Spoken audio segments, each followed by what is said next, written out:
minutes in front of these drivers and plenty of opportunities. But yes, a bit of point of contention, but it doesn't matter now, Ron. We're going green.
Drivers are on their way, and it's a rather convincing start from Joyner. He's going to be leading them complicated.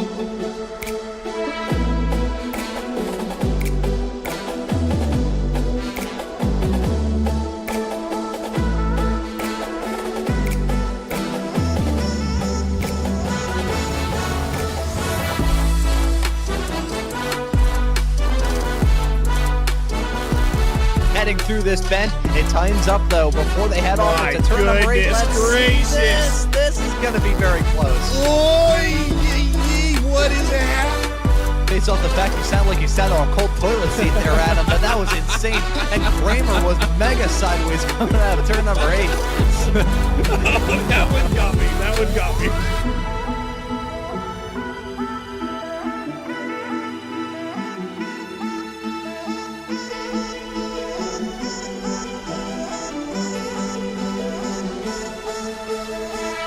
Look at this conga line. Dun dun dun dun dun dun. Who was it that came from the? Oh, that was Tolo coming in.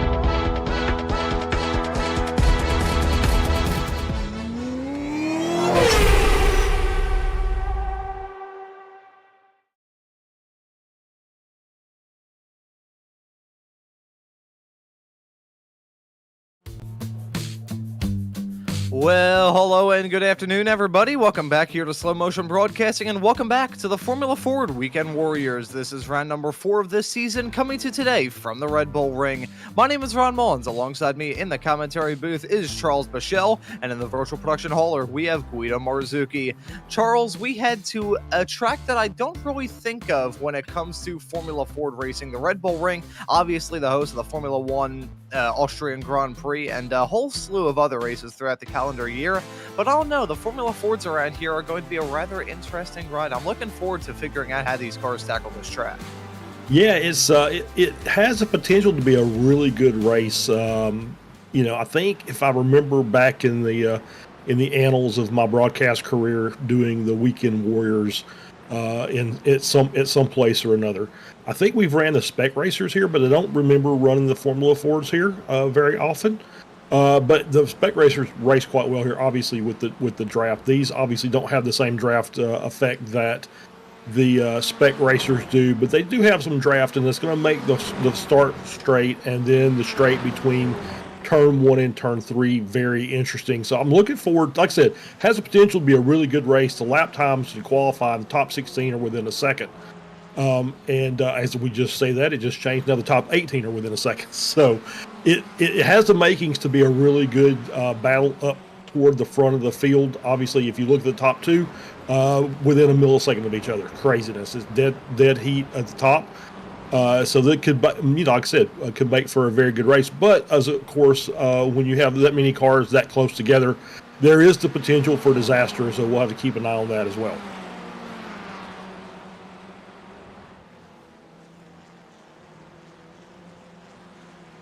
Hello, Ron. Oh, Okay. Oh, Well, let's. There we here go. we go. Yep, I'm back. That's my apologies there. I was just noting that we may see a little bit of carnage in this race that we have coming up. The heavy braking zone's probably going to stack the field up in turn one. I remember the Mhm. 2017 Austrian Grand Prix and the round of bowling that took place there. In the wise words of the great Fernando Alonso, the round of bowling heading off through turn number one around here. Had that happen in Formula One, have had that happen in just about every single racing series that has run around here, and I have a feeling these Formula Ford Weekend Warriors drivers are maybe going to feel that burn in this race that we have coming up towards the end of this qualifying session, but a little bit of time for us to take a look at the championship points situation. 3 races on the board already. Get a good idea who's going to be the quick drivers. Felix Samoas is your fastest at the moment in the Spec 1 category. 298 points on the board as it stands at the present moment. He already has 2 wins up to this point, 1 at Cadwell Park and 1 at Magny Cours. As much as he didn't take the win at Brands Hatch, it was Rasmus Vori taking the win there. Felix Samoes has still been very quick thus far. We have Trent Kramer slotted in P2, only 5 points in front of Daniel Tufts and only 11 in front of Michael McConnell in 4th. You only have to go 3 back for McConnell to find Sean Doyle running at the top 5 in the Spec 1 points. Moving on now to Spec 2, where as you see at the front, it's Dan Witzak leading the points. He's been quick thus far this season, has won every single race thus far in the Spec 1 category.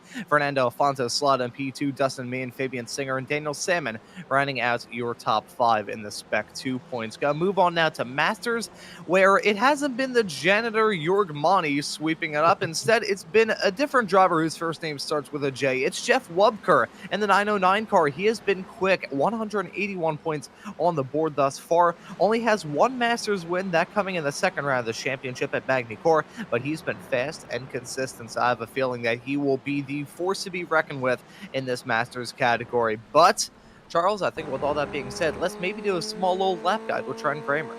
Yeah, absolutely. We're going to hit the start line here, and we're going to make that run up the hill a little bit into turn one. Very heavy braking point.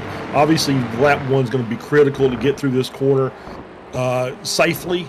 You see the orange or the yellow to orange sausage curb on the outside. You cross over that too far, you will get a slowdown. It's going to hurt your run down here in through turn 2, which is not really a turn. It's flat out for these cars. As we head back up the hill for the braking point at turn 3, this is AMG corner. As you see, Trenton there getting a wide entry. That's what you need to do. Once again, orange sausage curb on the outside. Got to be careful for that. That will upset your car significantly. Then you get a nice little short run down in here to turn 4. And I do want to mention, once we get down there, a couple of things I noticed in practice. We get this little run, you get a little draft, you get a chance to make an overtake hard on the brakes here. You got to be very careful.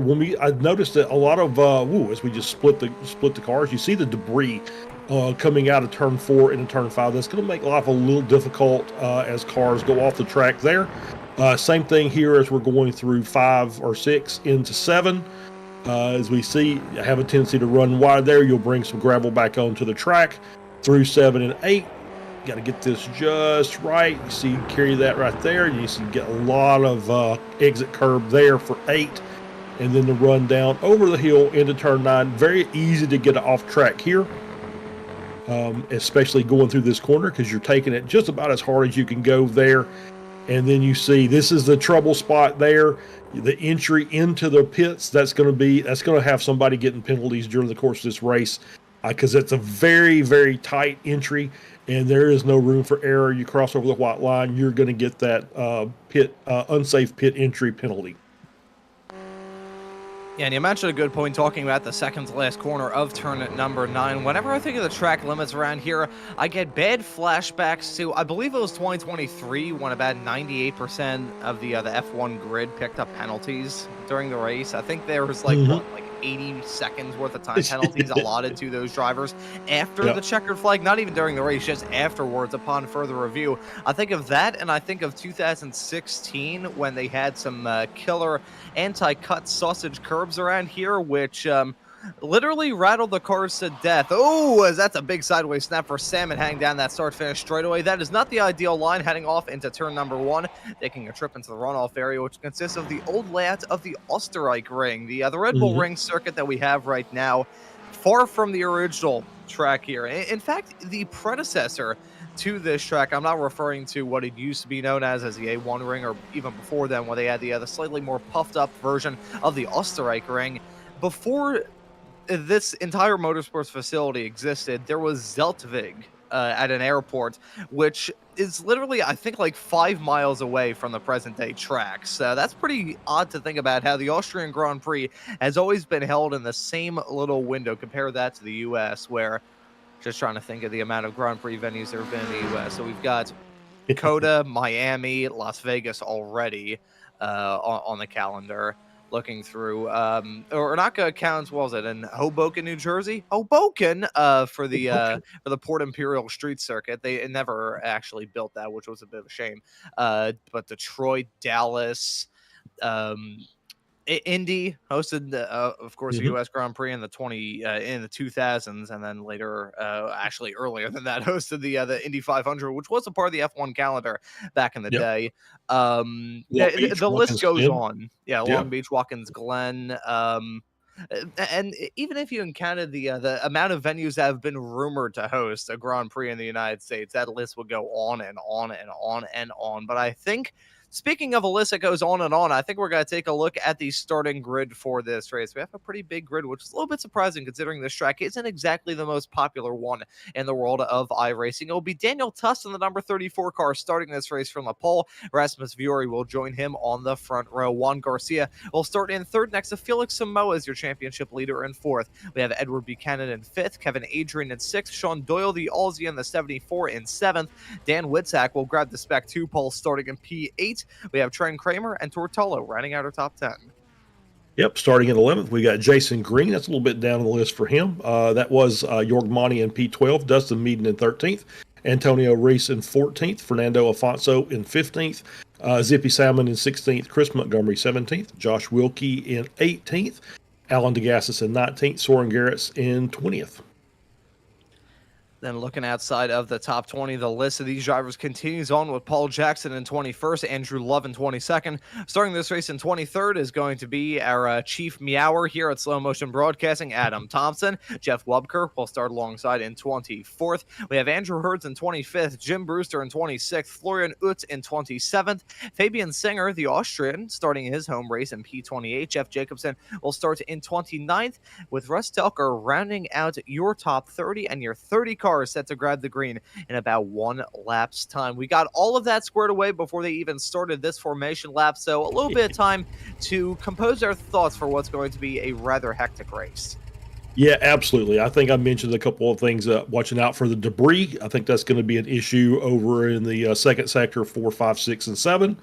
Obviously, I think rule number 1 of the Red Bull Ring is the same as rule number 1 of Zombieland. Don't be a hero. Take that first lap very carefully. Make sure you have plenty of room to race. Don't do anything drastic, obviously, with cold tires and cold brakes. You want to maintain a good, consistent line. But obviously, you know, to finish first you must finish. And so we need to have a good, clean start. Get your car separated, get them in at least in single file line or double file line. We don't need 4 wide going into 1. And I think that's going to be... and then obviously the pit stop is going to be very, very delicate. As I said, there's no room for error on entry. Pit exit, you just got to try and get as much speed as you can, because obviously it's a very tight 90-degree turn at the top of the hill there for the pit exit, just like turn 1. So that's going to potentially could cause you issues as well. And touching back on some of the talking points from that qualifying session that we just saw the end of, a little bit interesting to see how some of the other drivers in the different classes did. Daniel Tufts grabbing his first pole this season in the Spec 1 category. That will continue on a streak of 4 separate drivers in 4 races to grab the pole in Spec 1. In Spec 2, Dan Witzak grabbing his 3rd of the season, the highest starting Spec 2 driver thus far. Going to be starting in P8. The highest starter before then It's actually a tie between himself and Andrew Hurd's Witzak Store, the opening round of the championship at Cadwell Park in P12, and Hurd's did the same the week after at Magny Cours. Jörg Monty also grabbing the pole in the Masters category, and with a yang of a Spec 2 driver starting a little bit higher up, a little bit surprising to see the Masters racers a little bit farther in the back. Monty starting P12, which considering it kicked the season off with an overall pole at Cadwell Park, a little bit surprising to see the Masters driver a little bit farther down. This track seeming to be a tough one for these drivers, and we haven't even gotten this race started. Yeah, I did see that as well, and I think Antonio Reese is kind of right behind him, starting in that 12th or 13th position. So, yeah, they're starting a little further back. Normally we see the Masters drivers, we'll see one or two up in the top 10 in qualifying. I think Reese had a pretty poor qualifying session, although he did spun at least once. So I'm sure that hampered his progress. So, hey, you know what? We've got 40 minutes of racing, so everything could be solved here in the next 40 minutes. Yeah, we're going to be expecting a lot of stuff in this race coming up. The pit strategy going to be a huge factor. That pit entry going to be sketchy, and track limits maybe going to play a huge factor in this race as well with those incident point limits. But more on that in a little bit. For now, though, ready to get this race underway for the fourth round of the championship. Have to wait a little bit for that green flag to come out, which it has now, and the drivers are on their way. That's a pretty good jump from Daniel Tubbs. He's going to try and clear Rasmus Vori heading down into turn number one. Vori off the back of his first ever Weekend Warriors win 1 week ago at Brands Hatch, looking to try and go for the double here in round number 4. Some side-by-side racing going on a little bit farther in the back, and that's a big crash stacking up. Fernando Alfonso in the midst of a sandwich with himself, Jason Green, and Andrew Love. That is not the ideal start at all. You don't need to be a rocket scientist to figure that one out. But as we see the drivers at the front of the field head their way down into turn number 1, clean at the front, in the mid-pack, not so much. Yeah, coming through 3, everything looks good. We had that one little incident there in turn 1, and that's I saw him coming up the hill 4 wide, and it's like, I don't know if that's going to work, and it turned out that it didn't. So there'll be a couple guys in the back trying to work their way back up through. As long as the cars are in, not having wheel or suspension damage, you probably will see Green kind of slicing his way through the field here in short order. Yeah, I have a feeling we're probably going to see Jason Green make a comeback. I mean, hey, it's Jason Green. We have seen that man come back from a whole lot of adversity. He may not be the championship leader here in the Formula Fords, and hopefully he doesn't take too much offense to this. In all of the Weekend Warriors, really, this is a series that he's having the most amount of struggle with. You can see that car is most certainly broken. I think that front right tire was broken off a little bit. I could see it wobbling around coming out of turn number 4. So that is not going to be ideal at all. He'll come in to repair it, but that one fast repair going to be taken out of him. So if he finds himself in more trouble later on, he's going to be screwed. Yeah, and plus he's going to have to make a second pit stop. So if he comes in now, he's going to have to get the car repaired. It just depends on how much he wants to have to deal with it. If he can stay out, obviously that's the smart thing to do. If you can get normally to the 10 to 12, 15-minute mark, you can probably get away with an early pit stop and finish on fuel. But I think if he stops now, he's pretty much, behind the 8 ball, as it were. We see Dustin Beaton already coming to the pits. He might have got a piece of that action there on lap 1, so he's already in for a pit stop, as well as Jason Green and Jim Brewster. As we see these drivers continue to tackle this race, should note that Dan Witzak is still your Spec 2 leader, running in the same spot that he was at the start. Jörg Monty has made up a spot, currently slotted in P11. I wonder if we're going to see maybe some cooperation between Jörg Monty and Antonio Reese for the lead in that Masters class, considering that Monty has not had a good start to this season, is a little bit farther back in the points because he hasn't really been able to show up week in and week out like he did last season. But Antonio Reese, on the other hand, he's really the only driver as it stands presently that can make a big swing at that championship lead involving Wubker. Speaking of Wubker, let's see what happened to him in the 909. Yeah, I'm getting a glitch on the replay, so I can't give you much help there, Ron.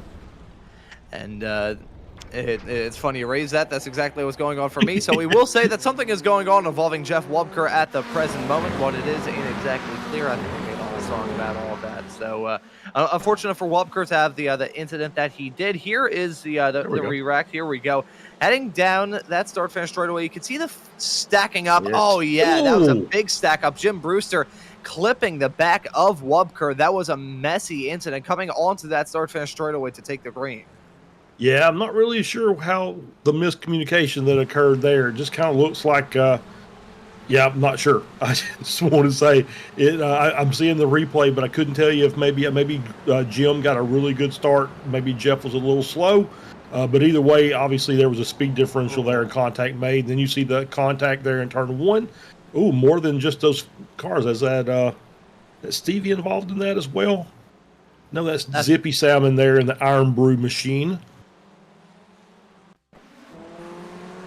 Yeah, we'll say because he is in the Iron Brew car that he got hit with the Iron Horn heading down into turn number one. Let's ride on board with him in the 659 car heading down into turn number one. He was already 3 wide and had a car on the inside of him. That you can see. That is such a shame. The 42. Yeah. Yep. Oh, that is such a sting for Hurds. He was like, "Oh, I got away with this rather fine," and then nose to tail with Salmon. Actually, nose to nose with Salmon, I should say. So that's such unfortunate luck for him. But hey, you press on in this race. Currently, only 2 retirements. Not even 2 retirements. Just 2 drivers currently in the pits having to tow back. That being Florian Utto, I think, just had oops moment a few moments ago, and Paul Jackson in the 249, who is currently exiting pit lane. Daniel Tufts is still your race leader. Juan Garcia just got a moved on Rasmus Voria a couple of moments ago to slip into P2. Dan Witek is still your leader in Spec 2, and York Monty is your leader in the Masters category. But Juan Garcia may try and decide, hey, I got that move done for P2. Now I want to go for the race lead side by side. Heading down into Lauda Bend of turn number 1. He's got to have that inside line in that number 32 machine, and he's going to get the move done. Yeah, it was a good pass. Set it up well. Got a good run out of the final corner. Maybe Tufts it a little bit wide there on the exit of turn 10. And Juan had a good run and was able to make the pass going into turn 1. And that is a good maneuver, but it's still not over yet. Side-by-side racing heading down that back straightaway off into turn number 3. Daniel Tufts looking to get that move done to retake the race lead. Juan Garcia slipping into P2. Kevin Adrian, Rasmus Voria were battling hard. Sean Doyle getting a piece of that action as well. These drivers at the front of the field covered by practically nothing. It is some wild stuff that we're seeing currently. Side-by-side down into turn number 4. Garcia on that inside line, running a little bit wide. And look at that. Adrian gonna split the difference on that inside line and get some moves done to slip his way up into the race lead. That was some slick stuff from Kevin Adrian, letting those two battle hard off into turn 4, and he's just gonna walk away and say, hey, thank you very much, I'll take those 2 spots. Yeah, really nice pass. Was just paying attention, and the 2 cars in front went wide. He said, I'll take it up the inside, and absolutely did. Made that good pass. As you can see, the 34 car there of Tufts taking a little wide there, picking up some gravel. Once again, I think that might be an issue come later in the race. I did see, who was it? I believe it was Dan Whitsack got wide coming through 3, had to go off the track, come around that orange sausage curb. It's going to cost him a slowdown. Lost a position to York Monty, who's now up to P10. And you can just see the battle up front. It looks like this is going to be a full race battle.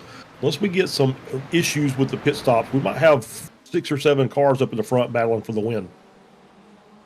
As we take a look at a moment involving some drivers a little bit farther in the back, following Russ Telker and his perspective on all this, getting a move done. Oh, and look at that, up in the air, heading down into turn number 6. The Power Horse corner, and that wasn't a Power Horse impression. That was a game of leapfrog, heading off through the mid-sector of that lap. Some side-by-side racing at the front of the field, though, involving Kevin Adrian and Juan Garcia. These drivers continuing to fight. Daniel Tufts getting a little bit antsy in all of this. He was at one point in the race lead. He's been shuffled back down to 4th, as looking to try and find any way in the book to get some moves on. Some 3-wide action going on, though, involving Vory Garcia and Daniel Tufts down into turn at number 4, and contact being made. Tufts with a half spin, well held from Tufts. Holy cow. Yeah, great catch there. You saw the wheel-to-wheel contact, sent the car sideways, able to get it collected, and they're still racing. And you can see that battle up at the front is just allowing those cars that are in that 5 to 10 range are just able to hang on to the back. That's going to keep things interesting up here. The longer in the race we keep going with a big 10-car pack up front, it's going to make things very, very interesting at the end of this race. It's already been a rather thrilling race up to this point. Some side-by-side racing going on involving Tolo and Doyle heading down into turn number 9. That's Jochen Rindt curve.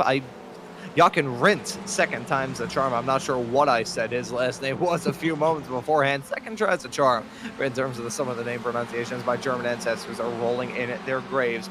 Rasmus Vori losing out a bit of time to Kevin Adrian at the front of this field. That gap now ballooning to about a quarter of a second as they begin the sixth lap of this race. We'll let you know that Jörg Mani currently occupying the final spot inside the top 10, which outside of him is completely comprised of Spec 1 racers. Dan Witzak is still your leader in Spec 2. Side-by-side racing going on right in front of these drivers. That's Juan Garcia and Rasmus Vori battling hard down into turn number 3. And it looks like Garcia going to get that move done. I'm going to be keeping tabs on Vori, though. He was fast last time out at Brands Hatch. He pulled off a pretty good strategy as well to take his first ever Weekend Warriors win. And as Jason Green said on the Racing Line podcast only a few days after the fact, it was only a matter of time before we were going to see him get into victory lane. He is a quick driver, and he has certainly proved that thus far.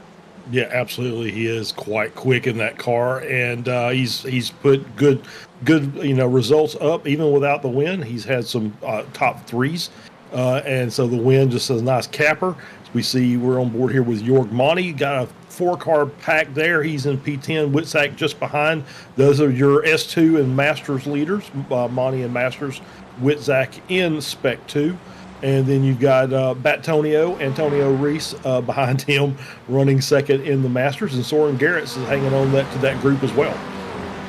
I think there's been an incident a little bit farther in the back involving Fernando Alfonso and Jeff Wubker. Those two completely out of this race. They were dropping back basically line astern in it. Wubker was dropping back, and then Fernando Alfonso was following in suit. So something is going on involving the driver who entered this race with the Masters points lead, and Fernando Alfonso who entered this race involved in that Spec 1 championship lead discussion. May need to load up a replay to figure out what exactly went wrong between those two racers.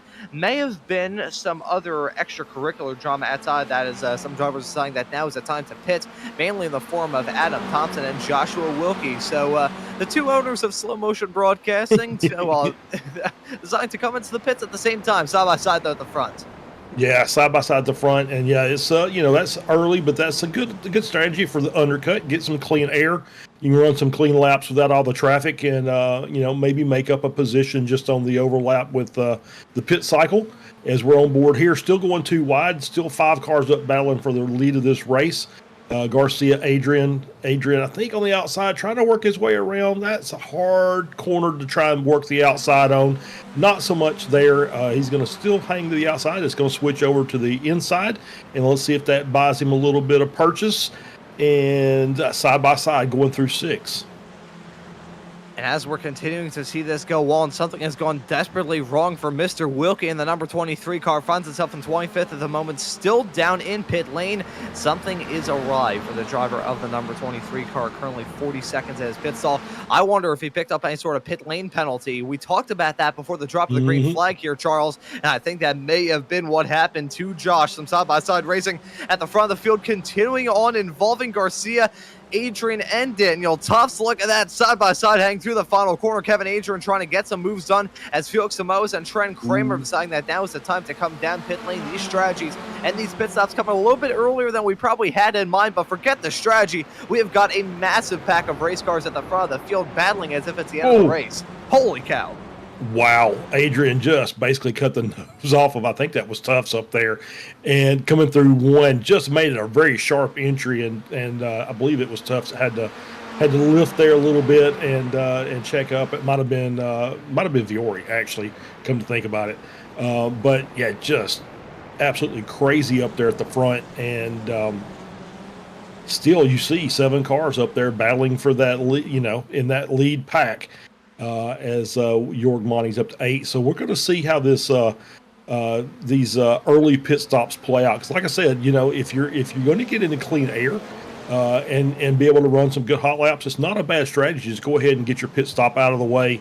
It's going to be a little bit longer than the guys that wait to the end, but it's still not a bad shout, especially if you can run really, really quick laps without any interference from other cars.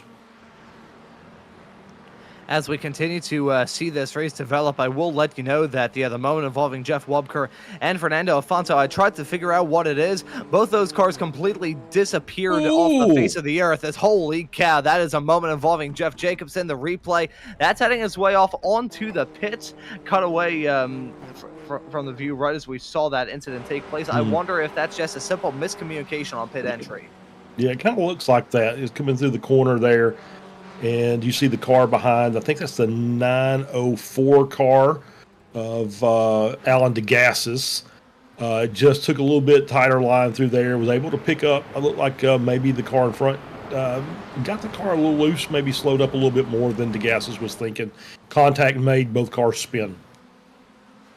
Yeah, tough moment for them. Nonetheless, Wilkie's still in pit lane, and that's also being joined by Buchanan and Doyle, who are in the pits at the present moment. This is a little bit surprising for me, Josh, seeing these... oh, boy, defaulted to last week. It's a little bit surprising for me, Jari. We've worked together now for, what, like a year and a half? That's the first time I have done that, so I'm going to give myself one mulligan. Next time, you have full right to kick me square in the ass. But right. I'm a little bit surprised that we are seeing these drivers come into the pits as early as we are. Yeah, I can see that, but I think in some, like I said, I think it makes a little bit of sense. You see Jason Green back there is running in P19. He did. I was watching the timing and scoring. He had the fastest lap of the race there about 3 laps ago. So obviously he found himself a groove that he's able to work in, and maybe that's what other people were seeing. Say, hey, if I get out of this pack and we're battling lap in and lap out, maybe I come in. I get a chance to just kind of relax a little bit and just kind of hot lap for 5 or 6 laps until I encounter some traffic I have to worry about. Maybe that's just the key to it here. We see Antonio Reese running wide there. I'm sorry, that was Jorg Monty running wide. Antonio Reese on the inside there makes the pass to pick up P6. Oh, as you can see, that right there was, I'm not sure who that was at the big sideways step. I think they were coming into the pits. That was sort of Garrett's. Yeah, that's Garrett's down pit lane in the number 21 car. Just as I cut back to the production feed, I saw that little sideways wiggle heading through the final corner. The pit entry to the Red Bull Ring, it's very similar in an odd way to the pit entry at Watkins Glen. It's a very odd comparison, but I think there is some truth said in just you do have the same sort of feeling of kind of impending doom if you are being tailed by a car very closely heading through that corner and you decide to come down pit lane. And there's also the affinity for getting a small little tap. Thankfully here, though, you have enough runoff area whereby if you do get nudged as you try and enter pit lane, you're still going to get 4x or slightly less than that, depending on how iRacing likes to cut over your jib. And then from there, you're not going to end up smacking into some sand barrels, as we see a swap-a-roo between Herds and Salmon at the front of Spec 2. Yeah, it is similar in the fact that you're coming out of the apex of the corner and just turning a hard right, hoping the car behind you takes to the left of the track and follows the corner out. But here, if you get contact and you lose the car, once again, there's no room for error. If you go across the white lines there at the entry of the of pit lane, you're going to get slapped with that pit lane penalty for unsafe entry. Which really stinks, especially if you get kind of kicked from behind sideways going through there. So yeah, it's a really iffy corner. You've got to make it kind of known. This is where a lot of people don't really talk on the in-game comms. Some leagues don't particularly care for it, but it's a good idea to let somebody know behind you. Hey, I'm about to go in the pits. You might want to stay to the outside there. And when I was in race control for a series, kind of getting back to that subject, I remember telling these drivers so many times, not these drivers, just those drivers. I remember telling them often, basically week in and week out, whenever I would be doing the pre-race drivers meeting, key up over the radio and let the people around you know that you're coming down pit lane before you decide to hit the brakes, drop the anchors, and turn in. Because if there were a couple of occasions before then where a driver had a moment like that, and as I think about it, I believe it was actually at Misano, which is another track with that same sort of vein of some rather sketchy pit entries. So when it comes to tracks like that, it does help add your case a lot just to key up that microphone and be like, hey, I don't know, in my case, car 2 coming in, I was Yeah. looking through to trying to figure out if anyone was running the number 2 out here. Didn't want to speak in their own behalf, but Right. car 2 coming in. Just even if you are like a second in front of a driver right behind you, still probably going to help out, because if you get a little bit wiggly through there and have to slow down even more, that second cushion is going to disappear with the snap of a finger. Yeah, absolutely. You're exactly right. And yeah, like I said,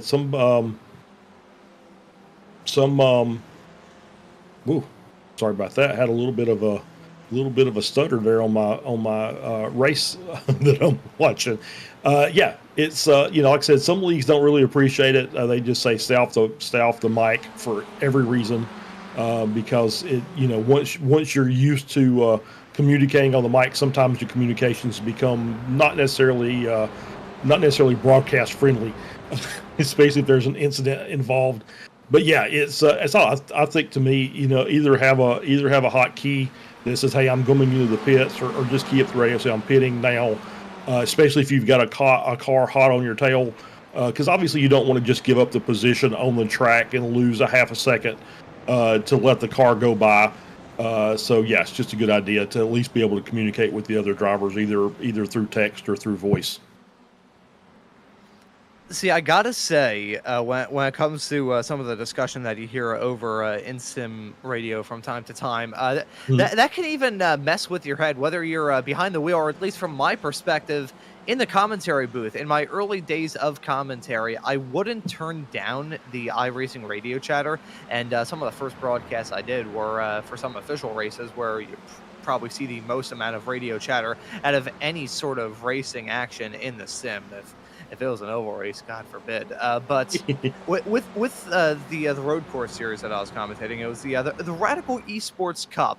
If it was still on Apex, I wouldn't shout them out, but they're over on iRacing and RaceBot nowadays. And hey, how about all that? They kicked me off those shows 1 year ago. 1 year later, I'm back on them on iRacing. So Well, there you go.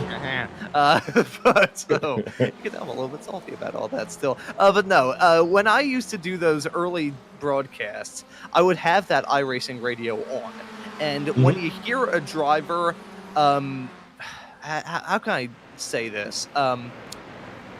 Tell their competitors FY and drop other words that we cannot say on the air. At least from my perspective, maybe I just succumb to peer pressure, but it makes it a little bit more difficult to not use those words yourself when you're hearing them in your ear. That's usually why I would get the closest to swearing whenever Adam and I were working on a broadcast and he was in the production hauler.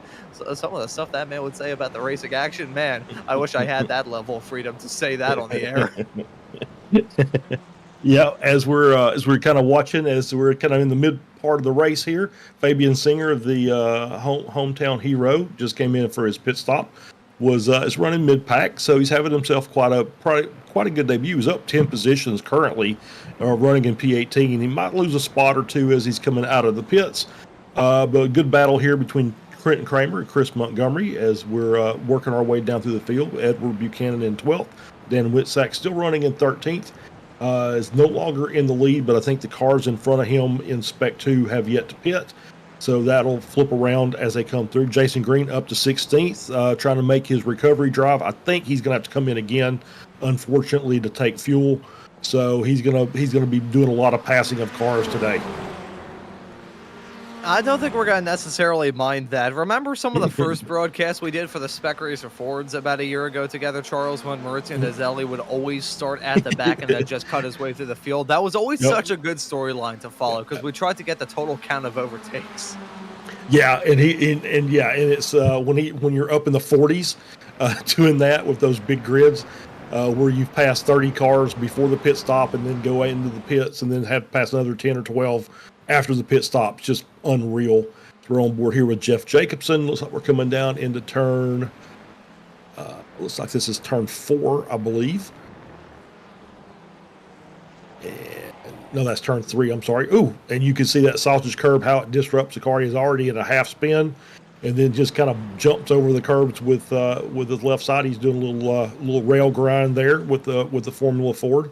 But manages to get the car going again. It's just going to drag on the bottom of the car for a little bit. It's going to not sound great, but safely through and continuing in the race.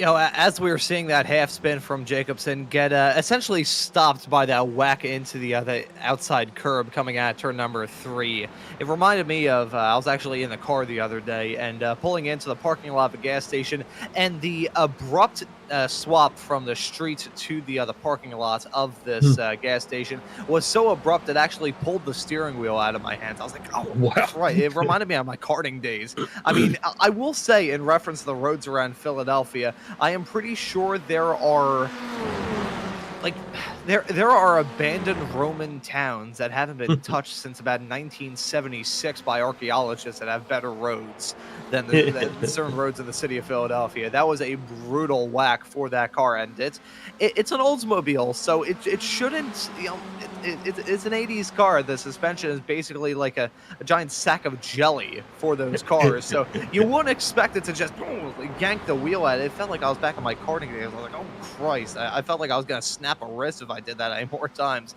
These drivers hoping not to have an experience like that heading through the curbs, because God forbid, getting back to that discussion of the 2016 Austrian Grand Prix, a lot of stuff was snapped on the curbs back then, and thankfully we won't get some catastrophic suspension failures here in the sim, at least for quite some time, as iRacing still works that out. 24.5 minutes on the board right now.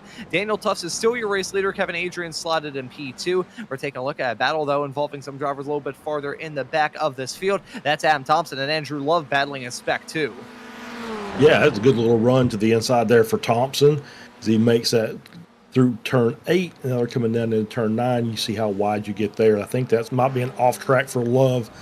And then you can carry a lot of this corner there, the apex curbs, but I think you have to be back inside the red and white at least when you get to that DRS line that's painted on the track. Otherwise, it's a slowdown and an off track, and it costs you about a second or so going down the front straight, which is not what you want to be doing here because every second here is critical, especially when you're not really in the draft anymore. You're just kind of battling with a single car.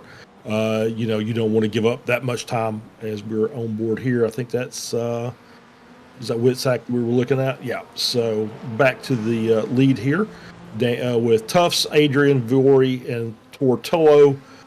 Your top 4 still out there running laps, getting to the, probably the 30-minute mark or so. We'll start seeing the rest of the field come in, and it's the top 7 currently.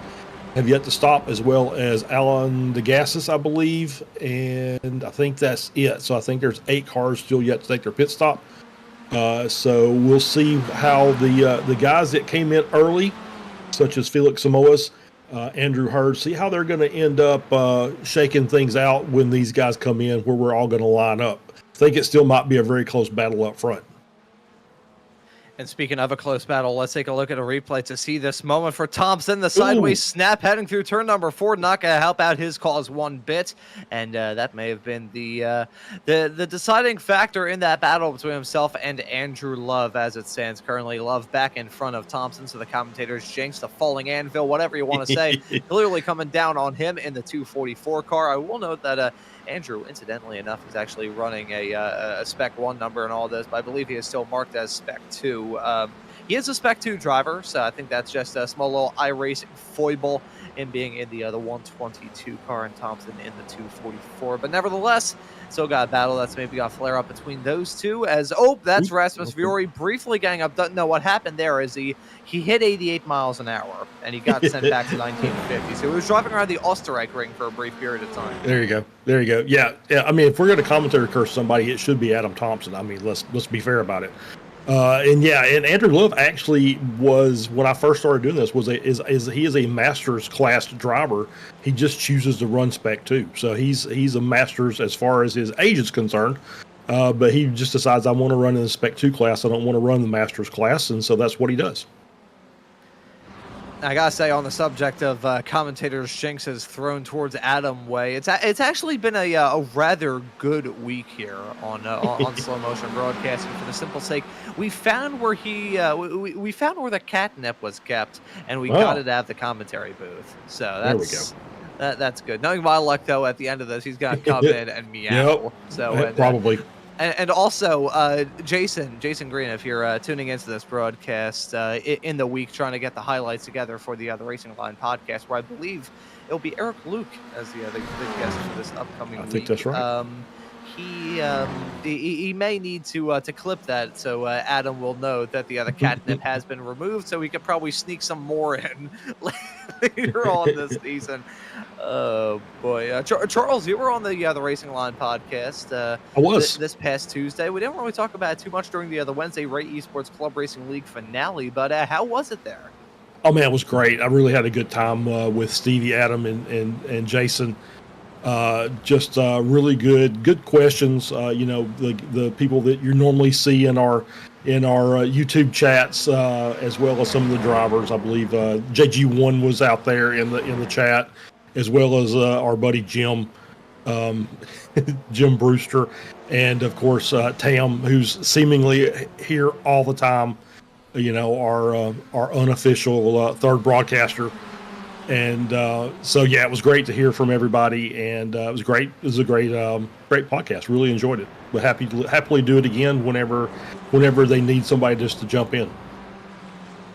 Yeah, I think that would be pretty nice. I don't think they want to bring me back for a third appearance on that show. I was a little bit nervous when I went on that show about a month ago at this point, because before then I'd held the record for the worst guest they've ever had in the history of that show by far. So I decided to one-up myself, and I did during that show. So I now hold the record for worst and second to worst podcast appearance in the history of iRacing podcast. So well done to me on that. Alan Degas is coming into the pits from 12th. He's up 7 spots from where he started in this race. Your current hard charger is Fabian Singer. Started a little bit farther towards the back. Finds himself in P13 at the present moment. That's a pretty nice drive from the hometown hero, shall we say, the Austrian in the 810 machine. Currently running pretty strong at the present moment. Now, it should be noted that he has come into the pits and a pretty all right pit stop in all of that. 15 seconds stopped in the pit stall. So that is on merit. Well done to Singer. Yeah, absolutely. Having a great run, as you said. Already had his pit stop.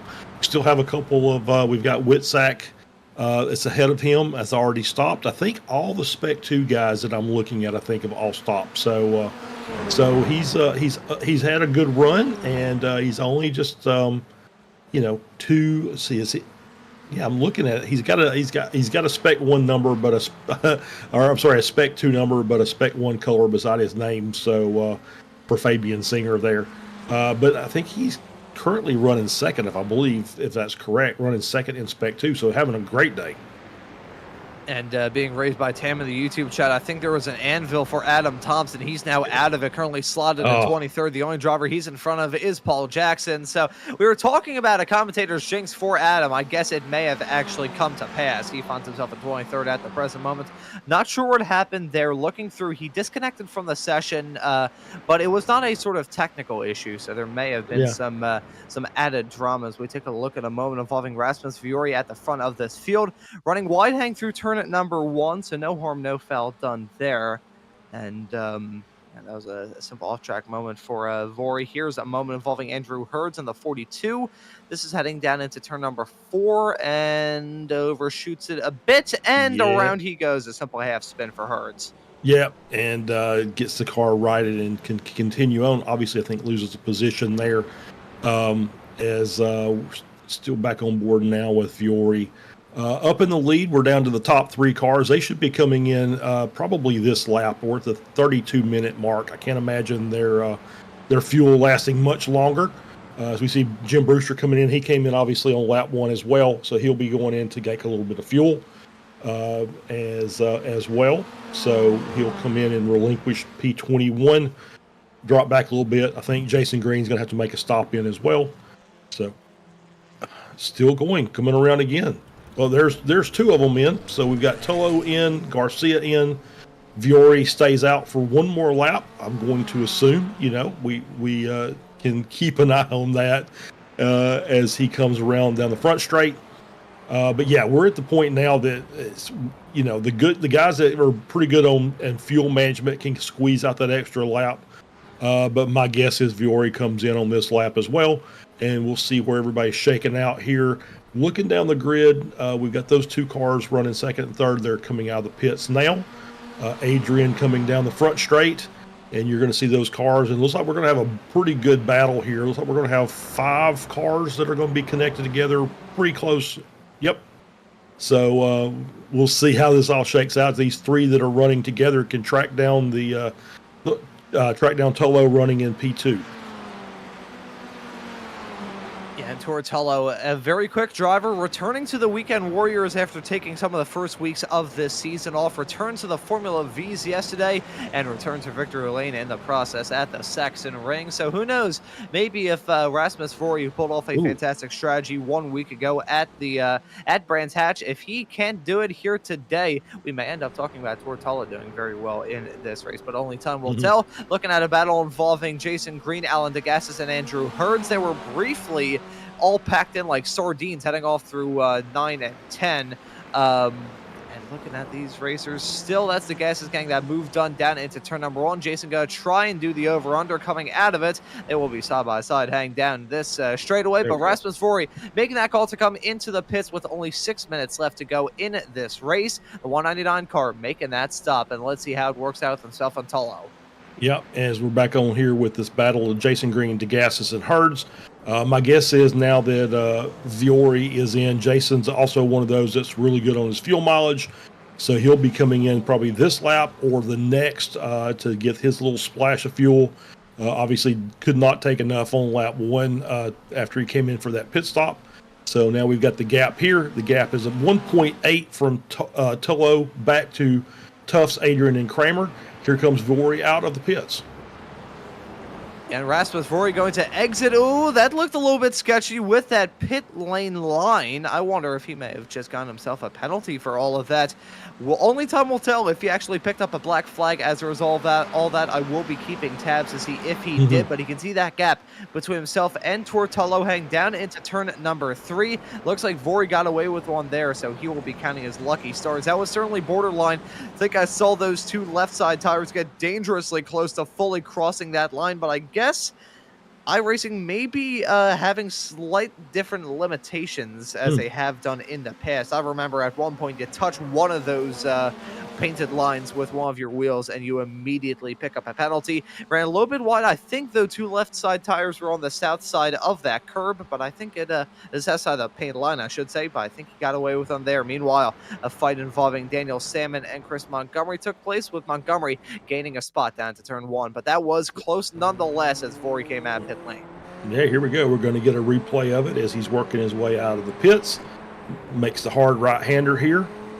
And, ooh, one went over, but came back.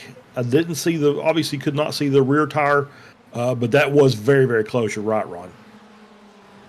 Yeah, if he was a little bit farther out coming out of pit lane, he would have been in for a world of trouble. Still, he's not out of the clean just yet. God damn it. Okay. You know, the worst part about all that is I've been using the Discord web app as of recent, which has been locked in streamer mode, which means I don't get notified when someone pops in. So that completely caught me by surprise. That was also a very disturbed meow. That was distorted and deafeningly loud. So as I clean out my ears as they begin to bleed, I will pass it back off to you, Charles. Yeah, absolutely. And yeah, so we're back on board here. This is the battle for P7. Buchanan and Reese. Reese currently sitting in P1 in the Masters class as they're coming down into turn 3. You see York Monty just behind, as well as Sean Doyle down Whitsack. Whitsack, obviously our Spec 2 leader, as having another great race. He's running in 11th, but obviously leading the class. So we get the battle down in turn 4. We've got Viore and Tufts. Viore's going to take the inside and hang on to that position, but now you got a 5-car battle for the lead.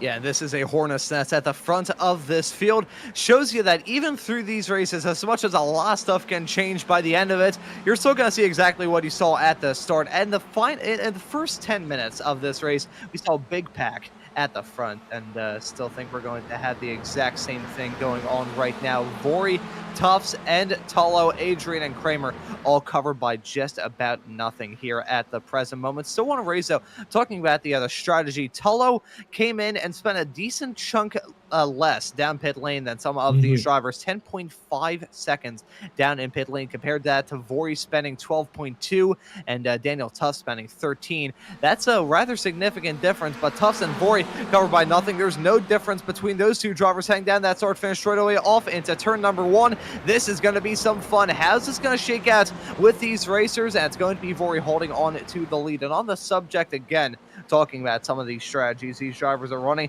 Trent Kramer came into the pits earliest out of all of these drivers by a pretty significant margin. Came into pits on lap 7 compared to these drivers who pitted on either at lap 18, lap 19, or lap 20 in the case of your leader of Rasmus Vori. So Trent Kramer may need to keep tabs on him because he also spent the second shortest amount of time down pit lane of these 5 racers. But they're 3 wide coming out of turn number 3. Holy cow. Yeah, absolutely. And yeah, we'll keep an eye on Tullo and Kramer both. Obviously, if they're going to be really, really tight on fuel, it's going to be very difficult for them to do any battling at the front of the field. They're going to have to just kind of keep an eye on that, manage their fuel until the last lap. But they don't want to let these 2 guys in front get away. So they got to make sure that they don't battle too hard, as well as these cars, of course, they'll run in side by side. So, that helps keep them in the middle of this battle that we've seen thus far during the race. That's still going to be dicey. They're going to be taking the white flag this time by here, Charles, and still a side-by-side fight between Vori and Tuffs coming out of turn number 8.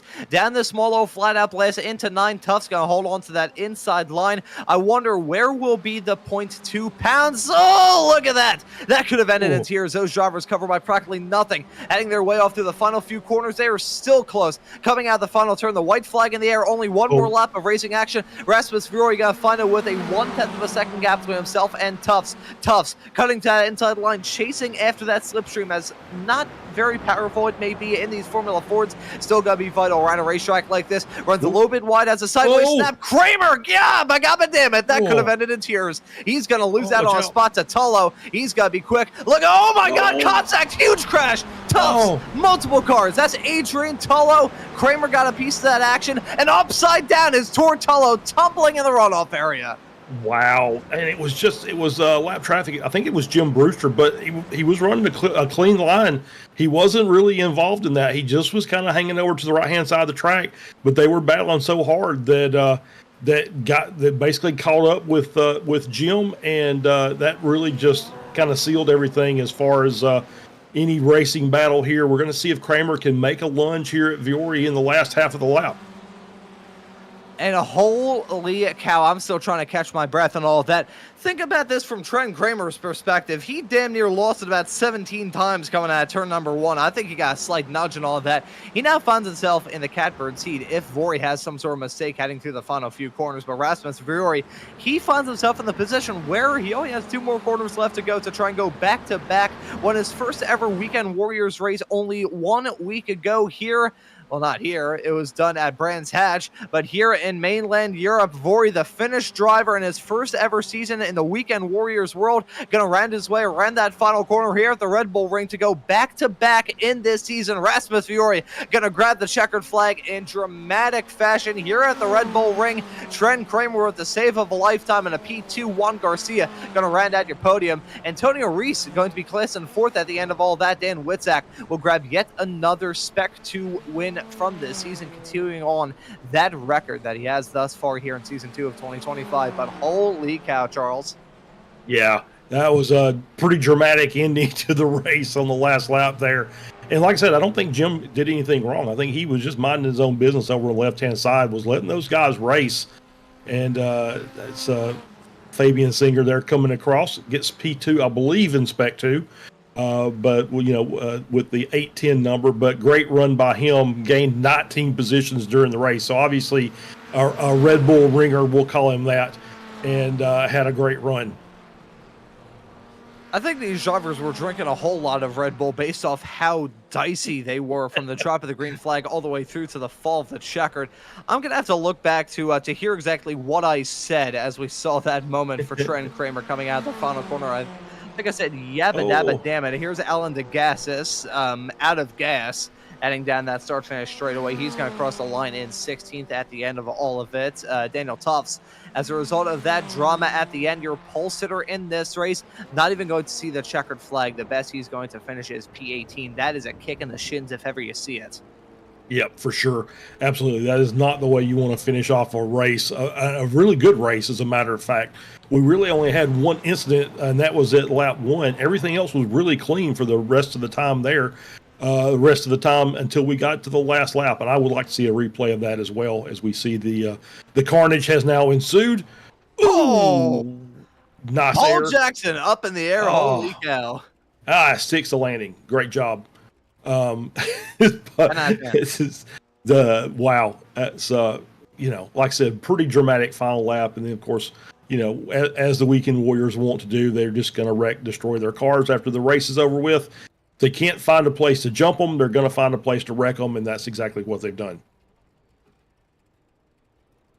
But oh my God, I'm still trying to catch my breath after all that. That was an insane finish, and someone who has absolutely no remorse, who I just saw, was Adam, who posted in our small little broadcast section a nice little GIF of all of that. That is touche, Mr. Thompson, touche. I want to raise one thing, though, talking about our Spec 2 winner of Dan Witzak, his 4th win in 4 races.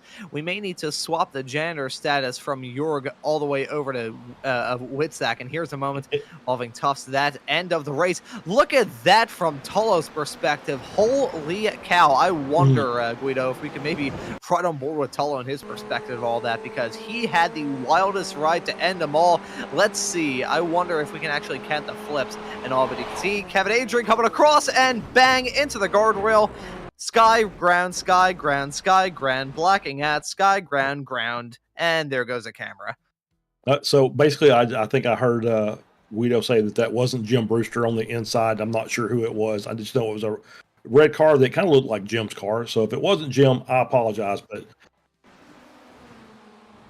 it wasn't touched. Okay, thank you very much there, Guido. Yeah, so it was Brewster on the inside, but like I said, he's just minding his own business. He's just letting those guys go by, and they couldn't find enough racing room to get around him, and the contact was made, and then you see the damage after that. And, oh boy, wow, I don't even know what to say at the end of all of this. I think after doing these Weekend Warriors shows for it's over 2 years at this point that I've been doing them, and now I guess it's been a year and some change of me doing them as close to full time as possible. You reach the point where you do start to run out of things to say, and I think that finish it was awesome, though. Don't get me wrong. I'm not saying that I'm at a loss of words for bad reasons. That was just another thriller here in the Weekend Warriors. I think with all that said, let's take a look at the. Actually, no, I'm all over the place here. Let's move off into some interviews. I got some drivers waiting up there in the interview waiting area, and Charles, I will let you take first dibs and take the first interview. Well, let's bring in Trenton Kramer. P2 was in the mix there at the end of the race. I actually had a great run up 7 positions. So let's bring Trenton down, and Trenton. So, hey, congratulations on a P2. We talked about it was a pretty sedate race after we had a little incident lap 1. But then after that, it was pretty much everybody doing a really good job of fighting, but keeping themselves off of each other until that last lap. Yeah, that was chaotic. There was a lot of squabbling and shifting around going on early on, and Felix and I said, you know what, we're going to go into the pits early. We're just going to undercut everybody and work together and try and get in front, because the pace wasn't there for that front group. And unfortunately, he got a speeding penalty on the way in, so I was just kind of solo running around trying to make up time, and came out right where I wanted to be. But holy, that last lap was crazy. Yeah, it really was, and it was. It just seemed like that was completely avoidable. Obviously, there's racecraft and strategy going on, and you had a lap car that was minding its own business on the right side of the track, and just you would seem like, obviously, I think there was somebody trying to make a block, just trying to keep a car pinned so they couldn't get a run, and then just everything kind of fell apart from there. Yeah, I mean, it's unfortunate what happened, but I'll be completely honest. I think that Even though it was a little aggressive, Dan made his intentions perfectly clear that he was going to use the slow car on the right to block the right lane. And I think that it was just, unfortunately, a little bit of overlap was still there when Kevin tried to clear him. And it's unfortunate that it took out 3 of our top competitors, and I think Tor should get a 10 out of 10 for his gymnastics that he provided for us on the sideline there.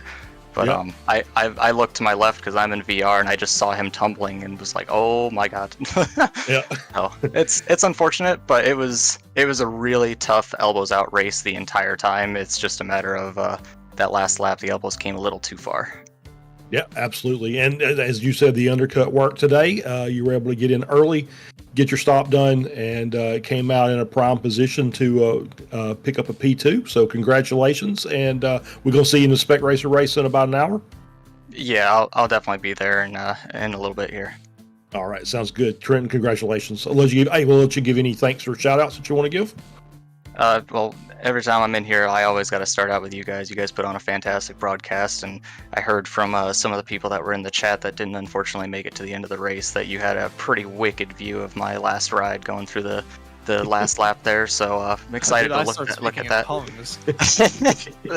Trust me, I was speaking in tongues and speaking out the other end too. So it was a little bit crazy up there. But yeah, huge thank you to you guys for putting this on. And again, Stevie, all the admins that are out here making this league what it is. Definitely the track poses some struggles, but overall the racing was very good. So and then of course Grass Paddock Motorsports, I've spoken about it multiple times. If you're in the market for getting into racing at the club racing level with the SCCA here in the US, we have cars available all over the country. Check us out, grasspaddock.com. There we go. Thanks, Quentin. We'll see you in the next race. Yep, we'll see you. And that right there was Trenton Kramer. Your save of the day going to him, and I think it was "gabba gabba damn it" that I said in all of that. So I think I may have just invented a new language there. But I think with all that squared away, we're going to move off into an interview with our Masters winner at the end of this race, Antonio Reese, who's now joining us in the commentary booth. Antonio, welcome in and well done on the victory, man. How was it? Hello, guys. Nice to see you again. I'm always happy to win the Masters, to be able to speak with you, just to have the joy to meet you and Charles. Yeah, the race was okay. It was really can you imagine that I finished 4? Who would imagine? I start 14 or 15 or something like that. And then I was like on the money draft, we was working together, and then I decided to pit earlier since we decided not to pit together to avoid any collision. And then I go out from the pits behind a very fast guy, I don't remember his name, I'm sorry. And then I was with his draft, I was getting some distance from all the guys behind, including Manny. So I was never imagined that accident on the last lap that pulled me up from 8 to 4. It was a very surprising race. It's spicy and surprising, but I'm happy. Yeah, I can imagine you're very happy with your second win in the Masters in a row, and also your second P4 finish in a row after doing very well at Brands Hatch 1 week ago. So how has the season treated you thus far? It looks like it's been well. Yeah, well, now I'm not racing the spec and I'm not racing the Vs since the schedule it's not allowing me to do it. So I have only one car, and I didn't touch the car all the week. I just come like 30 minutes late to the practice. I have only 30 minutes practice. So yeah, I'm kind of just enjoying to stay with the guys, having fun with all the community and making, jokes and having a good time. Yeah. So, or whatever, the season, whatever it comes, whatever it goes. I think it's the Batonio livery. I think that's what it is. I think that's the Batonio, yeah. Yeah. I'm thinking to make a Marvel hero every season, but for this season is the Batman.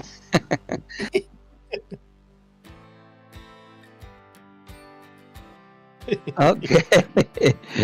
All right, Guido. Good to hear your voice. Mhm. Yeah, that was Guido in the production truck, providing his own commentary about the paint schemes. I gotta say, though, I'm a fan of the Batonio scheme as well, and it seems to be treating you well thus far, Antonio, and looking forward to the next race of the season. Knock Hill up there in Scotland. That'll be some fun. Ooh, that will be funny. That will be funny. I can't say anything for now. Gonna be keeping your cards tight to your chest. That track is some pretty good fun. It feels like a karting track in an odd way, but it's still some pretty fun. So I think you drivers are gonna put on a pretty good one there in 1 week's time. But Antonio, thank you for joining us here in the commentary booth. And before we let you go and celebrate this Masters win, is there anybody you want to give a thanks to or shout out?